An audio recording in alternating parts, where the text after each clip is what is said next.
Yo, what's good? Alright, I'm just gonna pick up right where I left off. Not a long message, but real important. So I'm just gonna pick up as usual. We're talking about the mind science.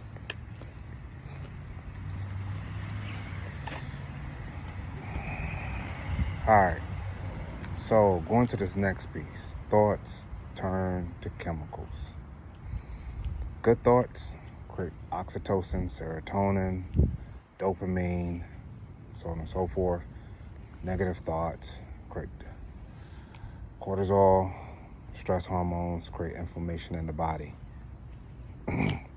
There's a lot that we can talk about just with that small piece right there, but I'm gonna keep it tight.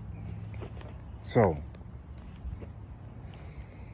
in reference to some of the things that we were talking about yesterday, I wanted to show you things that could increase the gap and cause more of a split. Your thoughts on a deeper level, what's going on? They're creating chemicals.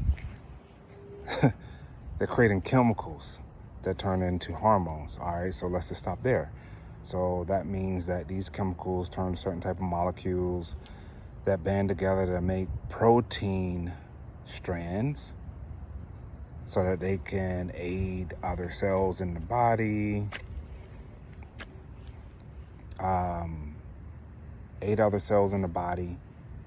that create create organs, so on and so forth. Okay, if you got stress hormones, then that means that you're making incomplete proteins that are creating stress hormones, which don't really do so well in the body, start to clog things up, create all kinds of inflammation. Inflammation leads to a virus, and viruses lead to disease. And all this comes from your thought. So it's what you created, knowingly or unknowingly. This is what happens. It's a dis-ease in the body, unbalance. I'm pretty sure many of you already kind of heard that sort of thing before. Okay, and then all right, so just dealing with the hormones and why is that important? Well, if you look at some of these ancient texts that talk about fasting, that means that their blood had to be in a certain vibration for them to connect to a certain realm. I don't have to go into a whole bunch of stuff about the food that we eat, the environments, how your Wi-Fi is definitely getting hacked if you're not paying attention.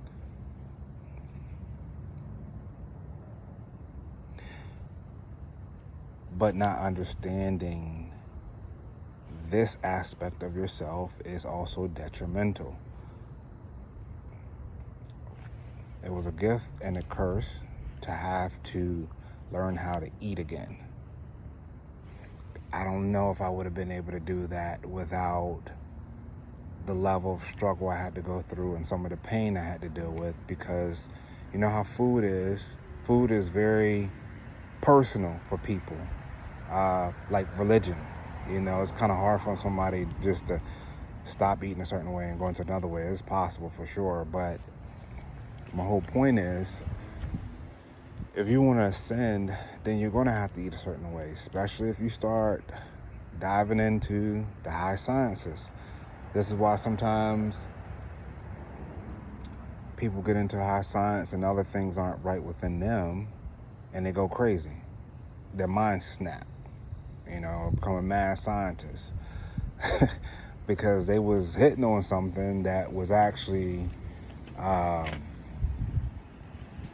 some real truth, but because they weren't grounded, they didn't have the capacity to hold that type of charge. That's a serious charge.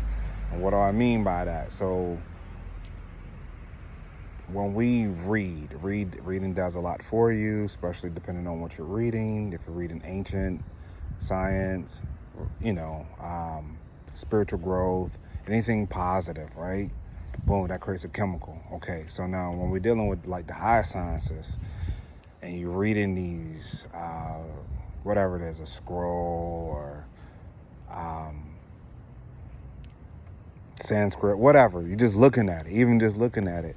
Well, that is charged plasma on a vortex. So now I'm talking quantum physics. So what I mean by that, so like, now these are still just seeds. You don't have to go and do your own research. It's just what it is. It's self-study, study and show yourself approved. But we're going to get there though. We're going to get there. I'm just dropping some seeds for you to go and check out if you have that type of mind where you're looking for something, Say that the righteous is thirsty.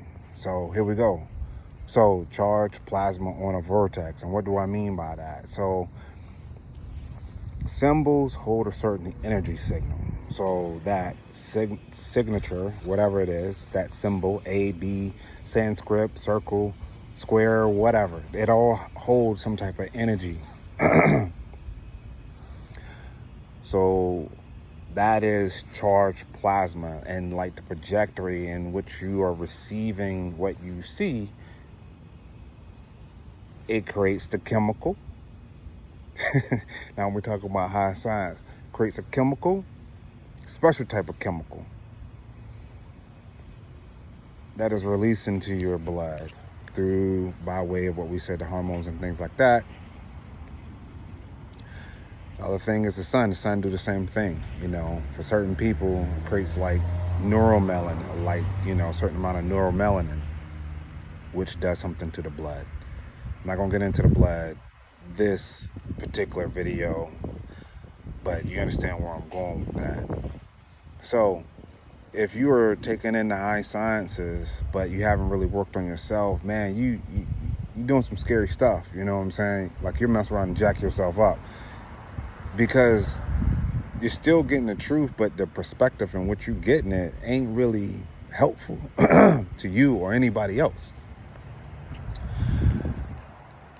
I'm not going to call nobody out, but yeah, so it's not helpful to you or nobody else. And people who do that, stay away from them. They're dangerous. And then I'm just going to pivot just a little bit.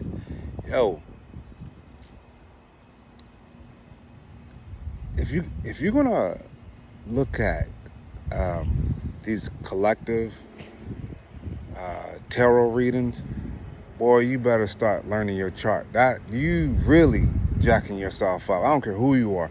You cannot base real decisions on some of the stuff that's out there, because first of all, they say, oh, this is for Scorpio, this is for, yeah, but what house, what planets are around it, what aspects? You didn't do the math, man. You got to do the math. This thing is very scientific, like to a T, and you're dealing with energies. It's not like an exact.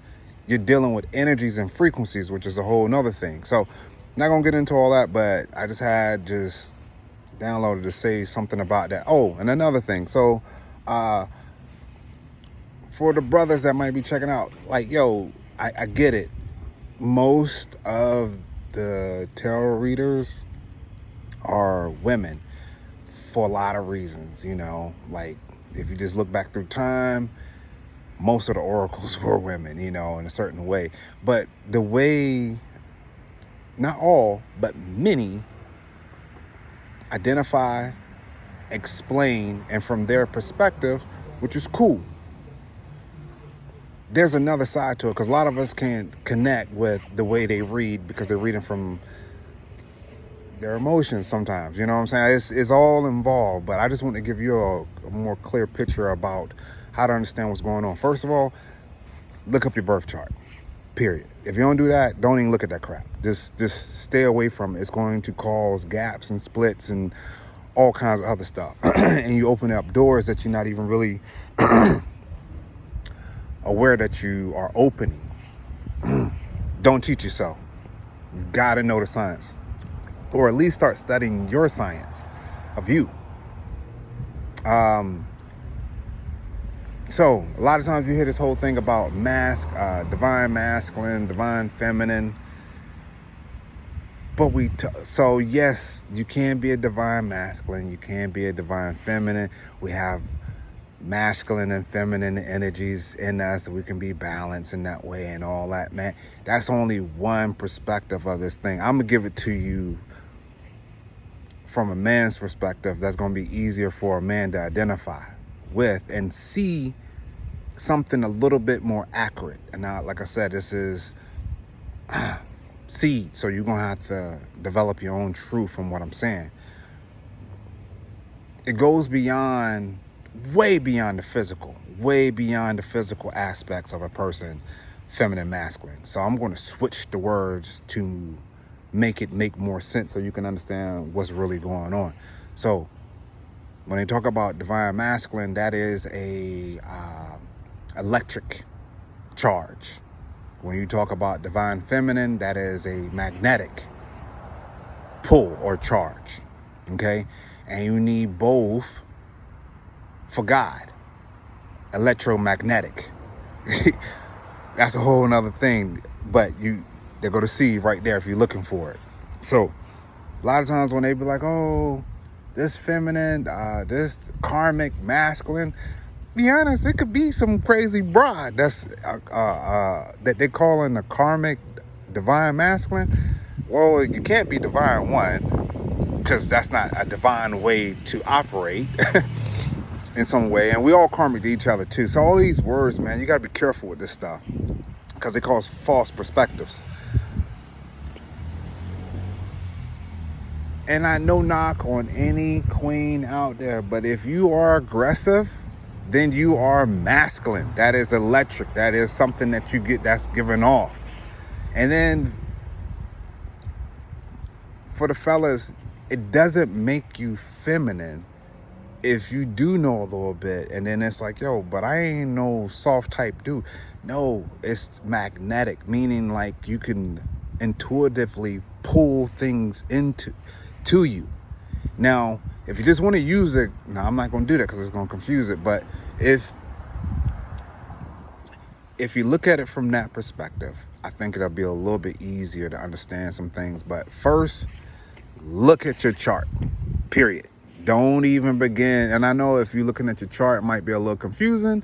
But like I said, these are just seeds that I'm dropping right now. I'm not trying to get into particulars, but this was on my heart to kind of just say these things. So I'm gonna wrap it up before this get too long.